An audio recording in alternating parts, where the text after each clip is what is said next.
This is the last third video in the series for amount of substance, and in this one we're going to cover moles and volumes. So that means moles in gases and moles in solutions.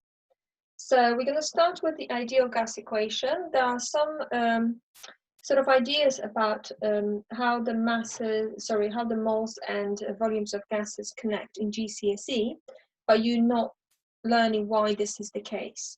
So in A-level, there is an equation that you'll need to learn, and it's called the ideal gas equation. So what do you mean by an ideal gas? What do you think? So in year 7, you found that in a gas, atoms are, or molecules, they spread loosely and they've got large distances between them. They're not very close together and they move around randomly. Now, an ideal gas is a theoretical notion.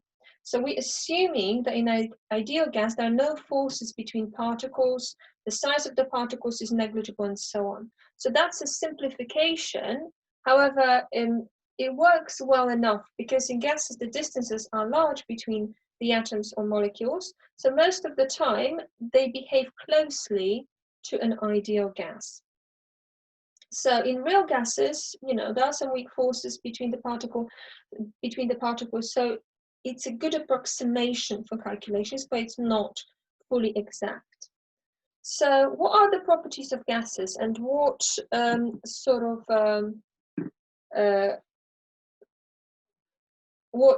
changes in the environment can affect them? What do you think? So let's watch the video and think about what's happening there.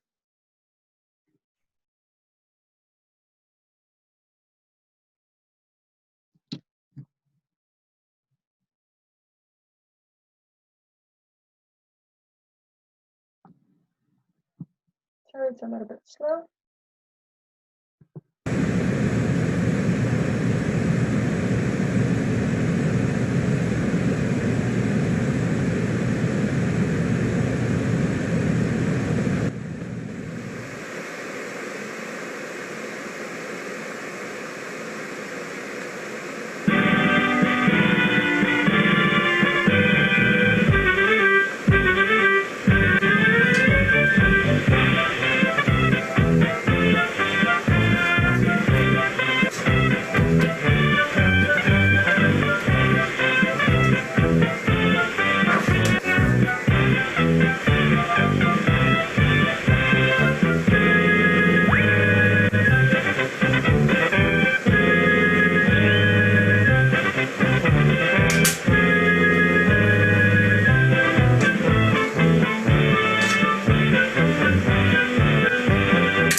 Okay, so what did our video show?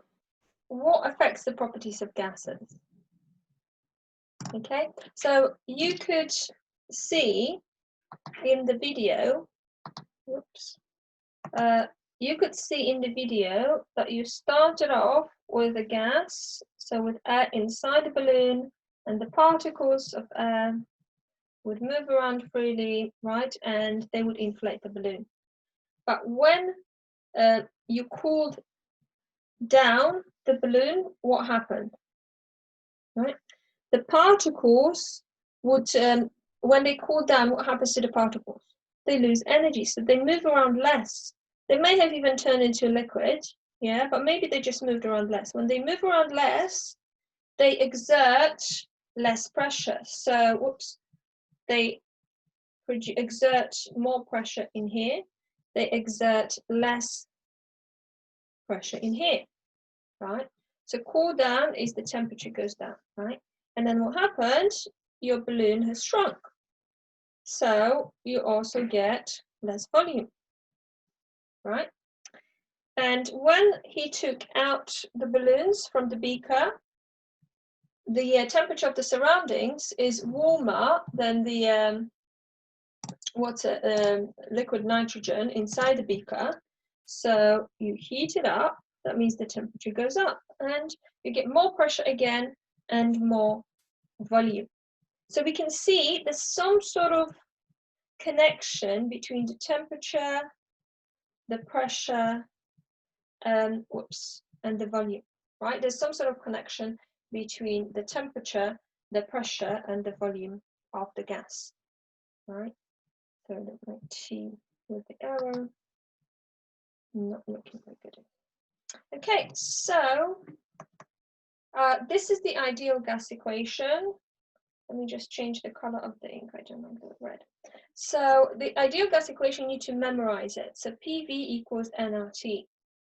And the temperature and pressure is not the same everywhere. So the ideal gas equation lets you find the number of moles in a certain volume at any temperature and pressure. You might remember in GCSEs, you needed to remember what is the volume of 1 mole of any gas at room temperature and pressure. Now in A-level, you don't need to remember that because you'll be expected to do a calculation for specific temperature and pressure. So what do you think the symbols mean? So pause and have a go and try to figure it out. Okay, so P stands for pressure, and that's in pascals. Units are very important for this one. Volume in meter cubic, always in meter cubic. So you remember in solutions it's always decimeter cubic, but for gas it's always meter cubic. And you need to be very careful. If you stick in the wrong unit, you get the wrong answer and you lose marks. N stands for number of moles. R, 831 in that unit, that's the gas constant. You don't need to memorize this one because it will be given to you in the questions. But you'll need to memorize the equation because they will not give it to you in the questions. And the temperature is in Kelvin, so you need to be able to change between Celsius and Kelvin if necessary. You need to be able to change between Pascal, kilopascal, from centimeter to decimeter cubic to meter cubic, and so on. So we're going to practice that before you get to practice yourself. Okay, so let's look at the worked example. So in this example here, how much gas is produced by 0.12 gram of magnesium ribbon and excess hydrochloric acid at 298 K and 100 kilopascal. So what you can see in here, they give you the mass of the magnesium, they give you the temperature and the pressure. Whenever you see temperature and pressure, you're thinking PV equals nRT, right? PV equals nRT. So what do we know? We know the T in our PV equals nRT. Sorry, 1 second. So we know that PV equals nRT. In the actual question, they would also tell you that R equals 831. They didn't tell us here, but so we know R is 831. We know the temperature because it's given to you in the question. We know the pressure, and they say how much gas is produced. Okay, so they don't tell you which specific unit to use, but normally in the exam questions they'll say what volume of gas. Right, so they tell you that 0.12 gram of magnesium. So how much gas? So let's have a look. We need to first have the equation. This is not balanced, so we need to balance it. So that's your balanced equation, and that's the ratio. So you get 1 mole, 2 mole, 1 mole, and 1 mole, right? So what they gave you in here, this is mass of magnesium solid, right? But what they want is how much gas, and our gas is hydrogen gas, right? So the first part of this question is really work out the theoretical values, right? So let's have a little look. So we've got a number of moles of magnesium we can work out because we've got the mass of magnesium. So this guy in here, we've got the mass of magnesium, which is 0.12 gram. And we can work out the MR, or the AR rather. And we get that number of moles of magnesium is mass divided by AR, gets 0.005. And you can see that from the molar quantities, 1 mole of magnesium gives 1 mole of hydrogen gas. So that's also equal moles of hydrogen gas, right? So now we can use our PV equals nRT, and we need to rearrange it to get the volume. We stick our numbers in. Have a look what I did in here. This is in kilopascal, I needed to change it to Pascal, otherwise it won't work in the equation. Stick the numbers in, and your value is in meter cubic. Now, because it's quite awkward, really, so you can change it to centimeter cubic. How do you change it to centimeter cubic? So 1 meter cubic is 1 million centimeter cubic. We will practice the conversions in another question. Sorry, a little bit further down the road, yeah, so that you can memorize that. And so the answer is 124 centimeter cubic. That's how much gas is produced. Right, so what units do you know for pressure, temperature, and volume? So pause and try to work it out. Right, so what we're using in PV equals nRT in the ideal gas equation, we're using SI units. SI units is the international unit system, and it's a system of units for measurements that is used around the world. And you can see that for pressure, what you can't see on this, but for pressure, Pascal is SI unit. You can have atmospheres, but it's not SI unit. You can have kilopascal, but it's not an SI unit. It's 1,000 times SI unit. Temperature is in Kelvin. You get Fahrenheit to get degrees Celsius, but it's not SI unit. And the volume is in meter cubic because the basic unit of the length is meter. So volume will be meter cubic. And so these are the SI units. So you can see like kilogram rather than the gram is SI unit. That's why in physics, so the calculations are going to be in kilogram rather than the grams. So how do we convert to SI units? So this slide is worth memorizing. So kilo means 1,000. So if you change from kilopascal to Pascal, you need to times it by 1,000 because kilopascal is bigger, 1,000 or 10 to the power of 3. So kilo is always going to be bigger. So I always kind of like note it down on the side so I don't get confused that 1 kilopascal is 1,000 Pascal. So that means if I'm changing from kilopascal to a Pascal, I need to have a bigger number because smaller number of kilopascals will be a bigger number of Pascal. I'm highlighting that because sometimes people don't know if I should times it or if I should divide. So here you can see it's times 1,000 if you turn from kilo to Pascal, and divided by 1,000 if you change from Pascal to kilopascal. Volume units. So if you have volume in centimeter cubic, you need to divide it by 1,000,000 to get into meter cubic. If you have volume in decimeter cubic, you have to divide it by 1,000 to get into meter cubic. And it's kind of the other way around. If your volume is in meter cubic, times it by 1,000 to get decimeter and so on. Okay, so how does that work? One way that works for me, I can write them for myself. If I know I need to do conversions, I kind of like note it down. So smallest, bigger, and bigger, and there's 1,000 in between each of these. Like to get from, okay, so if I want to change between, maybe I shouldn't put the numbers. Okay. If I want to change between centimeter cubic to decimeter cubic, centimeter cubic is smaller, so I'll need to divide by 1,000 to get decimeter cubic because centimeter cubic is smaller, right? So 1 centimeter cubic is going to be 1 divided by 1,000 decimeter cubic. Why is that? Because 1 decimeter is 10 centimeter. So if I have a cube like this, 10, 10, 10, right? That's 1,000 centimeter cubic, right? Which is 1 decimeter, 1 decimeter, so 1 decimeter cubic. And the same story, if I have 1 meter, that's 10 decimeter. So that means 1 meter cube is 1,000 decimeter cube, right? So here I'm going to divide by 1,000 as well. And if I want to go backwards, I'm going to times 1,000.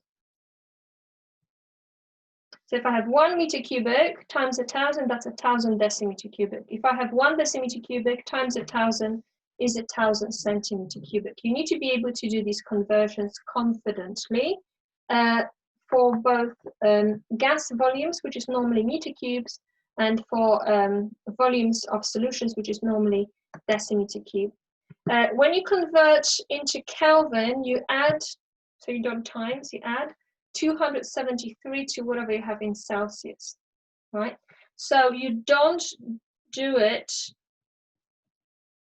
if you have temperature difference. Because temperature difference, whether it's Kelvin or Celsius, is the same value. So you don't need to change to between Kelvin and Celsius if it's a temperature difference. Okay, this is not going to be in this unit. It will come up later on in another unit. So you only convert when it's temperature, not when it's temperature difference. When it's temperature difference, you keep the unit. There's no need to convert. If you convert, you make a mistake. Right, so what I want you to do is to pause and rearrange the formula to work out each of these values. Then we're going to see if your rearranging skills are any good. Let's check. Okay, so like for example in here, to get the pressure, you need to divide both sides by V. That's why I ended up with a V in here. And the same story if you want to work out the P. To work out the N, you need to divide by whatever stands next to N. If you work out R, you need to divide by whatever stands next to R, and so on. So if this is something that you need more work on, I don't know, Google it, how to rearrange equations. Right, so let's have a look at the worked example. It tells you work out the volume of 1 mole of gas if the temperature is 25 Celsius, pressure is 100 kilopascals. So we're going to assume R is 831. In the exam question, they're definitely going to give it to you. So PV equals nRT, and we need to work out the volume. So we need to rearrange it, and then we're going to put our data in. So what do we have? We know it's 1 mole of gas, so N equals 1. We know our temperature is 25 Celsius. We need to turn it into Kelvin, and our pressure is 100 kilopascal. We need to turn it into Pascal. So you can see that I've done my conversions. There's always separate mark for conversions in these kind of questions. So now I'm going to stick my numbers in, and I'm going to calculate it. So you can see that's 0.0248 meter to the minus 3. And you could turn it into centimeter cubic or decimeter cubic if you wish, but the answer always comes up in meter. You should say meter cube. I don't know, it's minus 3. In meter cube. Okay. Right, another example. Pause and have a go. Remember, R is 831. Right, so how many moles of hydrogen, so N equals question mark, are present in a volume of 100 centimeter cubic? You need to change it into meter cubic. Temperature 20 Celsius, you need to change it to Kelvin. And pressure of 100 kilopascal, you need to change it to Pascal. Let's check. So PV equals nRT. Sometimes you get mark for actually just writing the equation. Always write the equation. Some questions give you a mark just for writing it. And always write it rearranged. If you make a mistake in sticking the numbers in, but you got it rearranged correctly, you may gain a mark. So you stick the numbers in, your numbers need to be converted, check your conversions, and stick the numbers in, and you get your number of moles. You could also, actually, you could also show it as a standard form, isn't it? Yeah, so that's another way of showing it. Right, another example, pause. But this one is a bit harder. So they're asking you to find the relative molecular mass of a lighter fuel, right? So this is a PV equals nRT question, but there's the one extra step at the end. So we're gonna have a look what we have for the PV equals nRT. So if I have a look in here, PV equals nRT. How do I know? Because I've got volume of, first of all, I know it's a gas, so some sort of lighter fuel. I've got temperature, I've got pressure, and I've got volume. So I've got pressure, temperature, volume. I'm going to assume my R is 831. So I can work out the moles of my gas. Once I've got the moles and I have the math, I can work out the MR, isn't it? And that's going to be my second step. So let's see. So we use the ideal gas equation to work out the number of moles, PV equals nRT. Write the equation to make sure you get any marks if they give you a mark for that. Rearrange it to make sure it's written down. And then you need to change the units. So the kilopascal you need to turn into Pascal, the centimeter cubic need to turn into meter cubic, and the temperature needs to turn into Kelvin. So these are the numbers that we can stick in. Then we stick them in and you work out your moles. And then because we know the mass and the moles, we can work out the MR, and it's given to two significant figures because your temperature was given to two significant figures. Okay, so the volume of gas, just to summarize it all, the volume of a gas depends on the temperature, pressure, and number of moles. What the gas is, so what type of gas we have, it does not affect its volume. So this means that a certain number, why? Because we're assuming it's an ideal gas. We make an assumption it's an ideal gas. We're assuming that the intermolecular forces are negligible, which they are quite small in gases, so it's a fair assumption if you don't need to be super exact. So this means that a certain number of gas particles of any gas, we always take the same volume of space when in the same temperature and pressure, right? You know that particular point from the GCSEs, isn't it? Now, and in red, this is a disclaimer, no gas obeys it exactly, but for the purpose of the calculation, we imagine it's an ideal gas, okay? So, for example, a temperature and pressure are given like this. All of these gases, whatever they are and whatever their properties, they will have the same volume. They have different sizes of atoms and molecules, they've got different masses. So if you weigh each of these balloons, you get a different number, right? But they would all take up the same volume. So that's important because what that means is if I have 1 mole in each of these balloons, we know that 1 mole of different gases takes up the same space.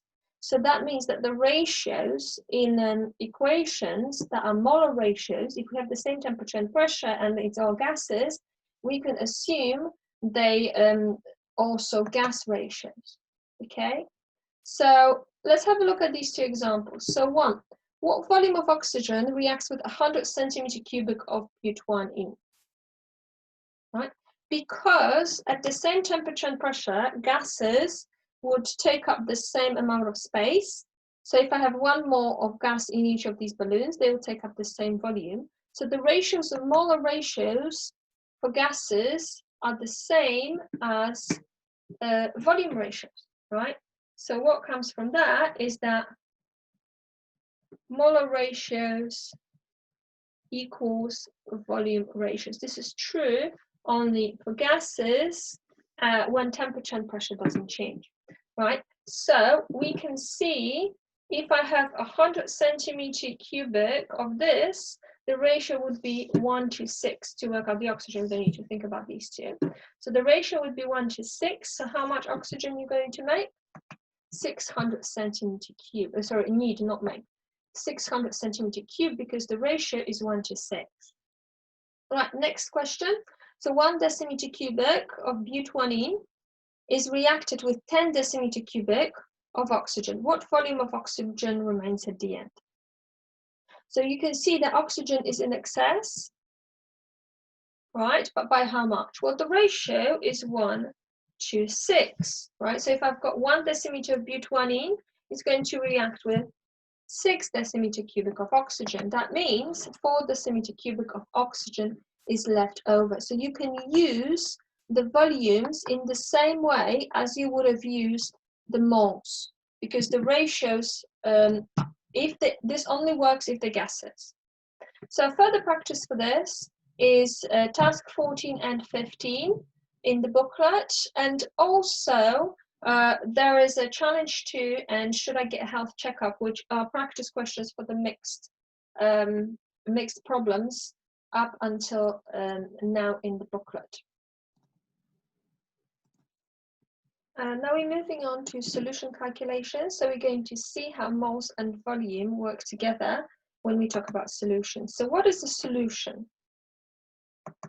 So if you have a look in here, this will show us the particle diagram for each stage of dissolving, right? So if we dissolve salt with water to get the salty water, salt is the solute, water is the solvent, and salty water is a solution. You should remember that from like year 7 or year 8. So if that's your salt particles, this is your water, so you can see how particles are arranged in a solid and in a liquid.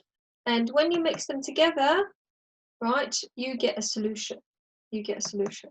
So a solution is a solvent with solute dissolved in it. And the concentration of the solution tells us how much of the solute, it could be in mass or moles, is present in the known volume of a solution. So for concentration, you need to be able to have mass or moles divided by the volume, right? So you should know that from the GCSEs. So concentrations of solutions normally in A level are measured in the unit of moles per cubic decimeter, so mole decimeter -3. Sometimes you will see that, not in exam questions, but in other sources, as a capital M or mole. So it's the molar concentration, or sometimes it's called molarity as well. So all these different sort of ways of phrasing it, they're useful if you look at the world outside AQA specification. Right, so you know there's triangles, so how you can calculate the concentration, you divide the moles by the volume, and you can also rearrange the equation to work out the moles or work out the volume as needed. And you need to be able to convert between decimeter cubic and centimeter cubic, because in the concentration calculation, the volume has to be in decimeter cubic. And also, if for whatever reason they ask you to calculate the concentration in gram per decimeter cube, you take the concentration in mole per decimeter cube, you times it by mR. So it's nice and simple. As long as you've got the concentration in mole per decimeter cube and mR, you can work out the concentration in gram per decimeter cube. That will be useful in some of the practice questions. Right, so let's look at this worked example. So what you've got in here, we've got mass of sodium chloride dissolved in a certain volume. Find the concentration, right? So you can find the concentration in gram per decimeter cube. However, in A level, the default is always mole per decimeter cube. Yeah, so normally they will tell you information what unit you need to present your answer with. However, assume if nothing else is said, the concentration is always in mole per decimeter cube. Right, so how do we calculate that? Pause and have a go. Right, so we need to use the MR to change from mass to mole. So MR of sodium chloride, volume, you need to change it to the decimeter cube, right? So moles is mass divided by MR. So there we go. And the concentration is moles divided by volume. You change your volume to decimeter cube, remember to do that. And that's what you get, okay? So this is an example of a calculation. Another example, so we use 2.04 gram potassium hydrogen phthalate to make 100 centimeter cubic of solution, right? The MR is given to you, so you need to calculate it. Calculate the exact concentration of your solution, quoting the value to the appropriate precision. So this time we're thinking significant figures, okay? So you look at the significant figures, and the 100 centimeter cubic is one significant figure, so we're going to give you answer to one significant figure. Let's go. So we know that MR is 204.1. The volume, we change it into decimeter cube, and we can work out the moles by dividing mass, which is 2.04. I don't know, it's 2.041, so ignore that bit. 2.04 gram divided by moles, 0.01 mole. So your concentration is mole divided by the volume, and that's the answer. And it's one significant figure because your volume was one significant figure. Ignore that bit. Right, so when do we need to look at concentrations a bit more is in the titration calculations.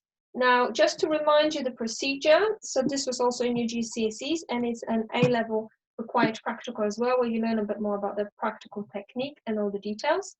So just to quickly remind, so first you need to make a volumetric solution. So this is your volumetric solution. So volumetric solution, that means a solution of very precise concentration. So if I put a sample in a volumetric flask and make it up to 250, normally it's 250 centimeter cube, And then we use the pipette to remove 25 centimeter cubic of that prepared solution into a conical flask. So it goes in here into an indicator. So normally you take a sample that is 10 times smaller. Yeah, normally that's what happens.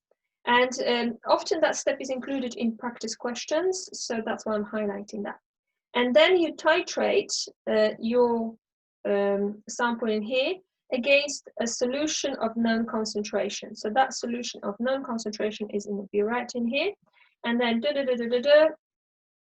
you drop it, you drop your solution until you get a change of color. When you get a change of color, you read off the volume. And let's say you get one that is 15.50, and then you need another one. Okay, they're close together, they're concordant. As long as you get concordant results, which are within 0.1 of each other, yeah, you repetition. So for example, if your first result was like this, and then you get two like these two are concordant, and this one will not be counted. And then use concordant results to work out the mean value. And that mean value of the volume can be then used to do calculations. So let's have a look at the example calculations for titration. So the first question is just a very simple concentration calculation. So they're telling you 25 centimeter cubic of 0.02 mole per decimeter cubic sulfuric acid neutralizes this much of sodium hydroxide solution. Find the concentration of the sodium hydroxide in mole and then in gram per decimeter cube. Okay, so very simple thing is that you need to make sure that you know exactly what happens. So you need to have your reaction, and in your reaction you see the ratio is 1 to 2, and these are the two substances that we're going to focus on, right? So what do we know? We know that sulfuric acid is 25.0 centimeter cube, and sodium hydroxide is 18.6 centimeter cube. So this is your volume.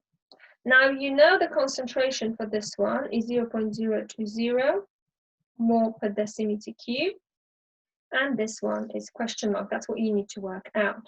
Now, whenever I see centimeter cube, I change to decimeter cube straight away. Right, that should be my sort of first option. I don't like the way I've got that squeezed in here, so I'm just gonna redraw that. So this was 25 centimeter cube, which is 0.02 5 decimeter cube. Okay, now I can see clearly. Okay, so you've got your volume, and one of them you know the concentration. So what you can work out is the moles, right? So how do we work out the moles of H2SO4? You do concentration times volume. Okay, so we do 0.025 times 0.00. Did I get the right number of zeros? No, I got too many zeros. So you see, it's good that I actually read it out loud, because I now just figure out I copied the number wrong. A very common mistake, by the way. It loses you 1 mark normally because it's like error carried forward situation. Let me just quickly check if I got it right. Yeah, I think that's the only mistake. Okay, so when I times these, you stick in the calculator, you get 0. I'm going to count the zeros correct. 1, 2, 3, 5.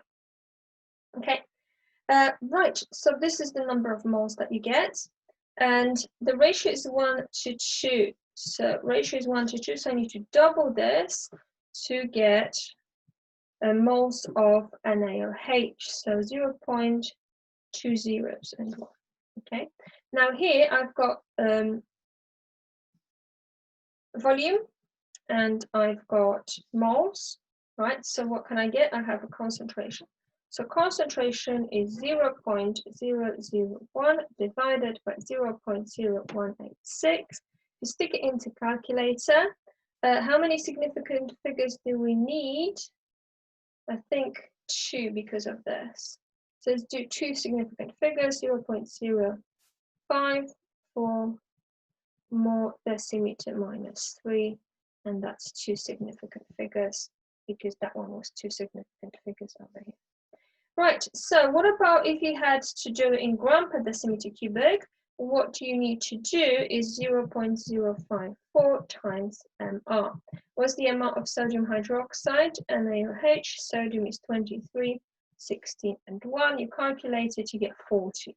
So 0.054 times 40, yeah, is 2.15 gram decimeter minus 3. Okay, let's do another example. So this one is a little bit more tricky. So in this one, we're looking at water of crystallization. So do you remember that before? Yeah. And you've got crystals of citric acid contain water of crystallization. Citric acid is a triprotic acid. So what that means, triprotic. So for example, H3PO4 is a triprotic acid. H2SO4 is diprotic. HCl is monoprotic. So that means it releases 3 H pluses. Each molecule releases 3 H pluses. Okay.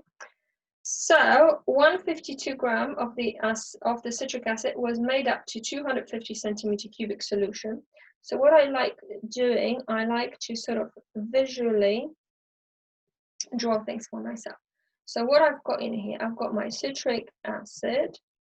It's 250 centimeter cubic, and we have 1.52 gram of this. Okay. And then 25 centimeter cubic portion of this went into my conical flask. So here I've got 25 centimeter cubic of citric acid, right? So this is 10 times smaller, right? Because we had 250, but we took 25. Okay, so this required from a burette, this is my burette, this is just, it's not a proper diagram, this is just me sort of, I prefer to have this information visual. So, 25 centimeter cubic portions of this solution, which is that, required 21.80 centimeter cubic of 0.1 molar. It doesn't say of what. Let's assume this is NaOH. Okay, I think it's a mistake in the question. It should say NaOH. So we needed, normally it is an NaOH that we use as in acid-base titration. So my guess should be as good as any other. Okay, so here we have my NaOH. And we've got volume is 21.80 centimeter cubic and 0.100 mole decimeter minus 3. And they want us to calculate the value of N. How do I do that? Well, let's work out what we can, and then we can figure out how we can work out the value of N. Okay, so let's see what we can do. So I've got here volume and concentration, so I can work out the moles. So moles of NaOH in here would be concentration times volume. When I see 21.8, that's 0.0218 decimeter cube. Yeah, so that's going to be 0.0218 times 0.1. That gives me 0.00218 of moles. Okay, so that's how many moles of NaOH. And I will do the same here in terms of the unit. Okay, so the ratio of NaOH to citric acid, we need the ratio of that to work out the moles of citric acid. What is the ratio? Well, we know NaOH has 1 OH, and the citric acid they told you is triprotic, so that means it releases 3 H pluses. You can see that at A level, these questions get a little bit more complex, right? So what do we know? That if I have NaOH and then a citric acid, so citric acid is triprotic. So to work out the, we've got the moles of this, so moles of citric acid, okay?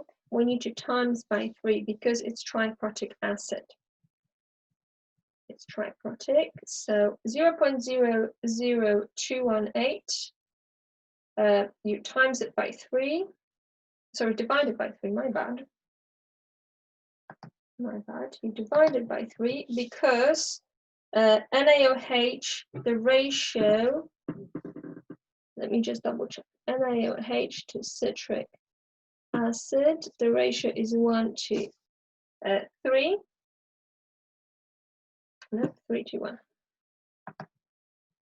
Yep, 3 to 1. Because one citric acid produces 3 H pluses, so 3 NaOHs are needed to cancel that. Okay, so that means if I go from NaOH to citric acid, I need to divide by 3.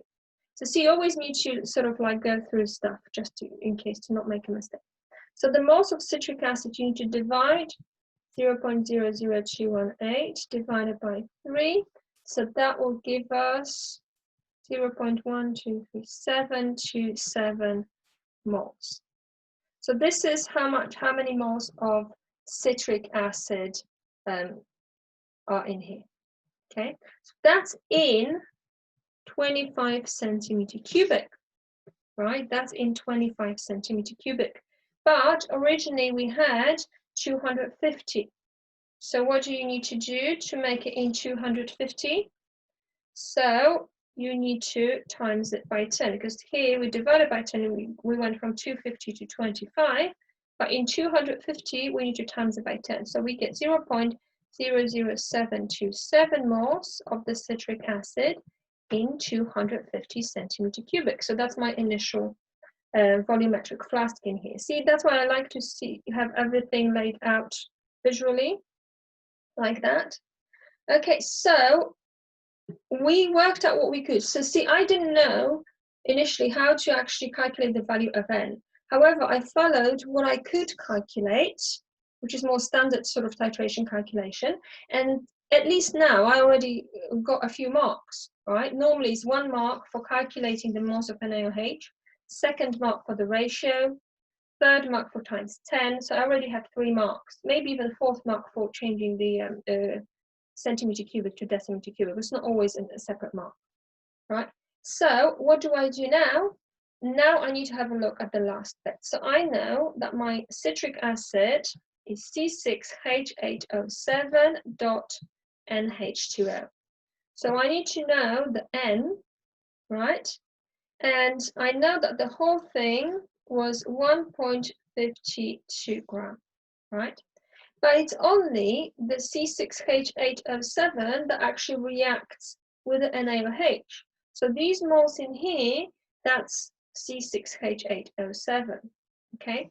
So what I can do is, I've got moles, C6H8O7, I've got moles, 0.00727 moles, right? What is the MR of just C6H8O7?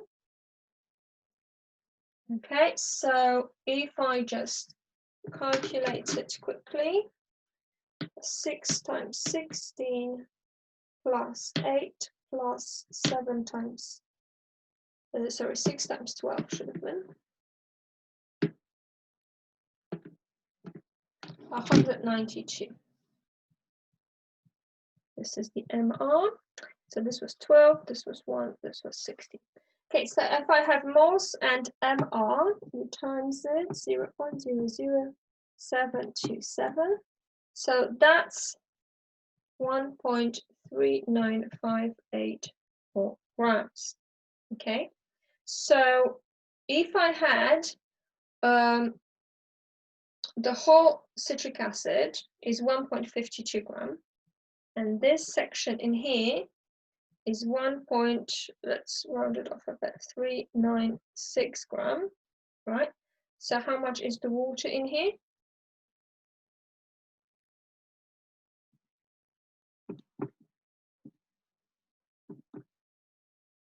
Zero 0.124 gram. Okay, so what's the number of moles of this water? So I can do 0.124 gram divided by 18, which is the MR, and that's going to give me 0.0069. Okay, so moles of H2O, and the ratio here is 1 to N, right? So 1 to N, N is the water, right? So this is H2O, this is C6H8O7. So if my water is N, that's 0.0069, and my C6H8O7 was 0.00727. What do I need to do? I need to divide by the smaller number, which is this one.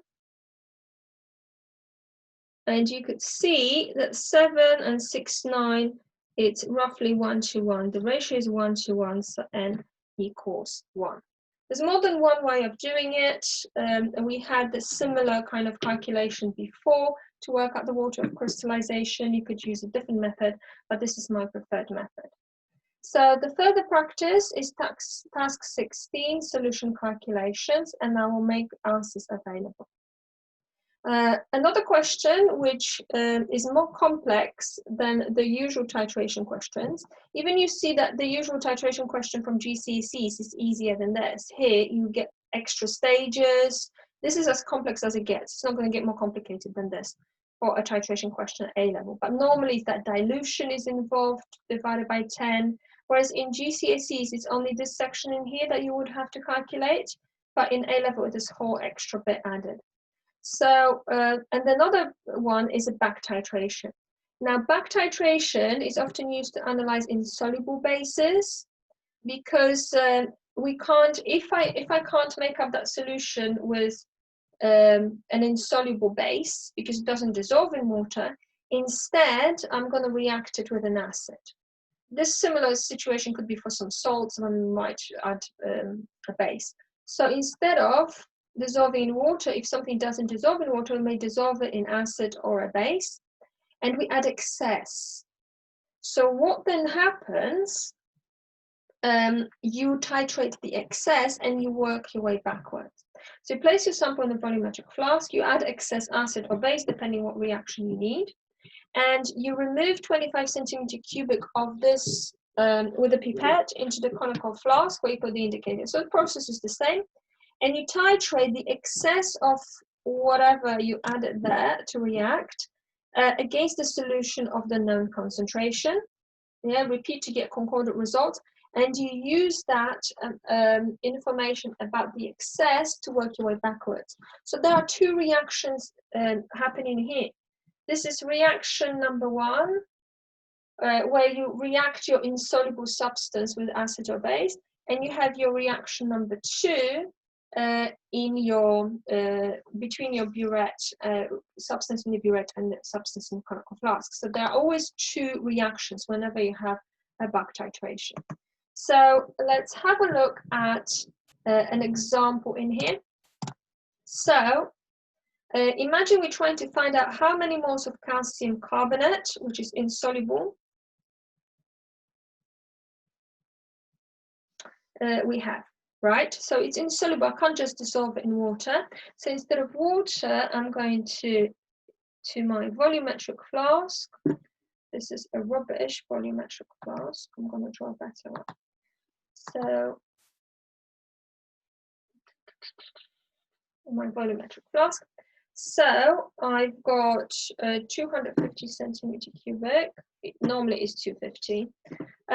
What we have in here, we have CaCO3, and we added to it hydrochloric acid in excess. So the hydrochloric acid, we added 10 moles of that, and we don't know how much calcium carbonate is there. So this is my first reaction, my reaction number 1. So calcium carbonate plus hydrochloric acid, I'm going to write the equation. You get CaCO2 plus H2O and plus CO2, and I'll have 2 HCl's and it's balanced. Okay, so that's the reaction that happens first. Now, so out of those 10 moles, some of it will react, right? Some of it will react. So for example, if this is X, the 2X moles will react of this one, isn't it? right? And then 10 minus 2x moles, this is my excess. Now this excess is going to be titrated. So we will have our conical flask, and you take 25 centimeter cubic sample. Okay, so 25 centimeter cubic, which is 0.025 decimeter cubic. And what you have in here, CaCl2, but you know, carbon dioxide fizzled out, water doesn't matter. CaCl2 is going to be spectator ion in this reaction. What you're looking at here is HCl. So the excess HCl from the first reaction is going to react in my second reaction. Okay, so that's made into a 250 centimeter cubic stock we've got, and then 25 centimeter cubic portion of it require 0.4 moles of NaOH for neutralization. So they made my life easier. They already told me the moles. So the reaction 2 that happens in here is HCl plus NaOH, which is 1:1. You get H2O plus NaCl, right? It's 1:1. So if I have 0.40 moles of NaOH, this is 1:1, so I get 0.40 moles of HCl. So we know that our HCl, we've got the volume, and we've got 0.40 moles. So because I know the volume and the moles, I can work out the concentration in here, isn't it? But it's not what we need to do. What we need to do is go back in here. So we go back in here and we times it by 10, because this was in 25 centimeter cubic, and we times it by 10 in 4 is 4 moles in 250 centimeter cubic is the excess, right? And so if we worked out in here, can you see with my x and 2x, now I can use that. So my 10 minus 2x is equal 4 moles, right? 10 minus 2x is equal 4. That's the excess, right? So I can now do my maths, and I get minus 2x equals minus 6. So x equals 3, right? So x is my moles of CaCl3, CaCl3. Okay, does that make sense? So what I worked out in here, I had the x as the moles of CaCl3. I had 2x because the ratio is 1:2 as the moles of HCl. So the excess is 10 minus 2x, right? Excess is, you start with 10 moles, 2x reacted, 10 minus 2x is excess, and that excess got reacted in the titration. We worked out that the excess was 0.4, but we need to times it by 10 because now we're in 250, and 10 minus 2x was our excess. That equals 4 mole. We rearranged it, we got 3 moles. That's what it must have been in the first place. Okay. Another example, so we've got aspirin is a monoprotic acid that can be analyzed by back titration with NaOH. So we add 0.25 moles of NaOH, so it's the same story. We start with our conical flask, and we have here aspirin, which is monoprotic. Monoprotic, that means it releases 1 times H plus. Okay.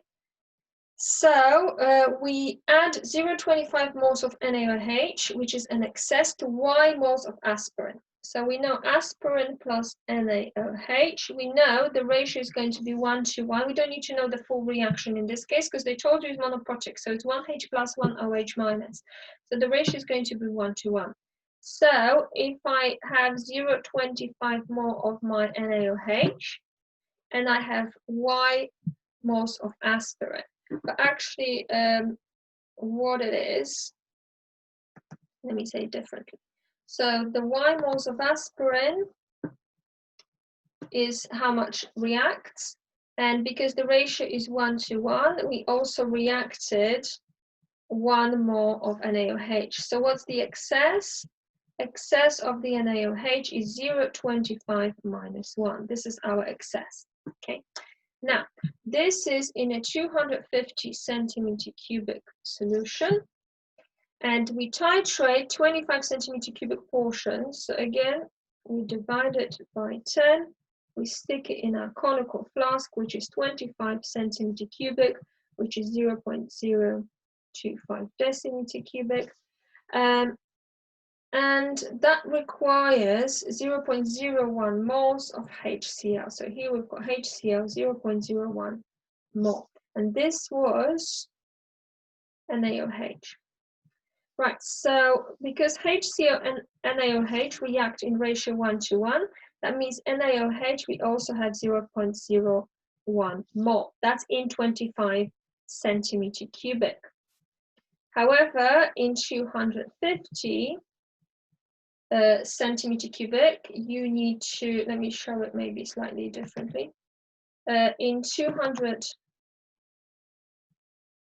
into times by 10, and you get 0.1 mole in 250 centimeter cubic.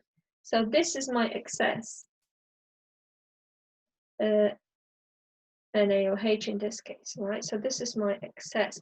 And my excess was equal 0.25 minus 1, and that equals 0.1 mole, right?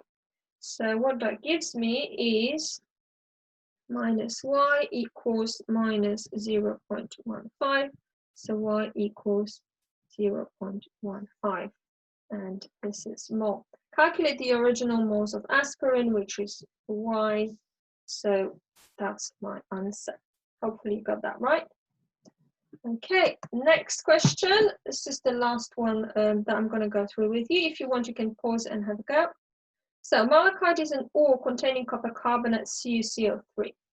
We add 5 moles of HCl in excess to some crushed malachite and make the resulting solution to 250. We titrate and so on. So it's going to be the exact same thing. So we've got my volumetric solution, 250 centimeter cubic, and we have CuCO3 in here, and we react it with HCl, and this one is in excess. Now we need to work out the ratio in here, so I'm going to finish this reaction.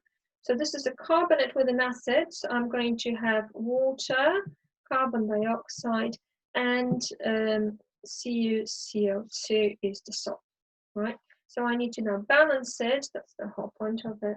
Okay, so I had 5 moles of HCl and some crushed malachite. They want original moles of the copper carbonate. Let's call it N this time. So this was in excess. So what reacted is 5, sorry, my bad. What reacted, the ratio here is 1 to 2. You can see from the balanced equation, 1 to 2. So the 2N moles. If I had N moles of copper carbonate to begin with, I will have 2N moles of HCl reacting. So what is my excess? I had 5 to begin with, 2N reacted. My excess is 5 minus 2N. So that excess of HCl will react in my titration. So my titration, I get my conical flask, and my conical flask has 25 centimeter cubic of my HCl, right? And that takes, this might be red, and that takes NaOH 0.15 mole. Now these two guys, they have a ratio 1 to 1. So that means the HCl is 0.15 mole in 25 centimeter cubic. That's of HCl, right? So here we divided by 10 because we went from 250 to 225. But here, now we're going to times by 10 because we go back into 250. That's 1.5 mole HCl in 250 centimeter cubic. This is our excess. And we know the excess is 5 minus 2N. So 5 minus 2N equals 1.5. That means minus 2N equals, move that with a changed sign. So that'll be 1.5 minus 3.5 is minus 3.5. So n equals 3.5 divided by 2, 1.75 mole. Am I right? Yeah, 1.75 mole. This is my original. Okay, you can practice more in task 17, back titration calculations, and challenge 3. And the rest in here show which tasks are general further practice for the whole unit. So this is the end of the amount of substance unit.